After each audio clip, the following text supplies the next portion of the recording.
മൂന്നാം ലോക മഹായുദ്ധമുണ്ടായാൽ യൂറോപ്പിൽ ഒതുങ്ങില്ലെന്ന് അമേരിക്കയോട് റഷ്യയുടെ മുന്നറിയിപ്പ്. യുക്രൈന്റെ കുർസ്ക് അധിനിവേശവുമായി ബന്ധപ്പെട്ടാണ് പ്രതികരണം. അധിനിവേശത്തിന് പാശ്ചാത്യ രാജ്യങ്ങൾ നൽകുന്ന പിന്തുണ തീക്കളിയാണെന്ന് വിദേശകാര്യമന്ത്രി സെർജി ലാവ്റോവ് മുന്നറിയിപ്പ് നൽകി. പാശ്ചാത്യ മിസൈലുകൾ ഉപയോഗിച്ച് റഷ്യയിലേക്ക് യുക്രൈൻ കടന്നു കയറുന്നതിനെ കുറിച്ചാണ് റഷ്യയുടെ പ്രതികരണം.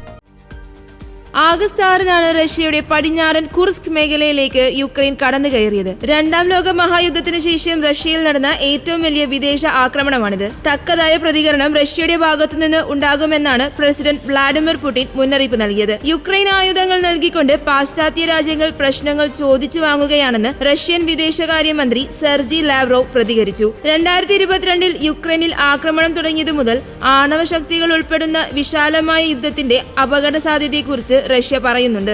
US നേതൃത്വത്തിലുള്ള നാറ്റോ സഖ്യവുമായി പ്രശ്നത്തിനില്ലെന്നും റഷ്യ വ്യക്തമാക്കിയിരുന്നു. എന്നാൽ യുക്രൈന്റെ റഷ്യയിലേക്കുള്ള കടന്നുകയറ്റത്തിന്റെ പശ്ചാത്തലത്തിൽ മൂന്നാം ലോക മഹായുദ്ധമുണ്ടായാൽ അത് യൂറോപ്പിൽ മാത്രം ഒതുങ്ങി നിൽക്കില്ലെന്ന് മുന്നറിയിപ്പ് നൽകുകയാണ് റഷ്യ. റഷ്യയുടെ 2020-ലെ ആണവ നയം പറയുന്നത് രാജ്യത്തിന്റെ നിലനിൽപ്പ് ഭീഷണിയായാൽ ആണവായുധം ഉപയോഗിക്കുമെന്നാണ്.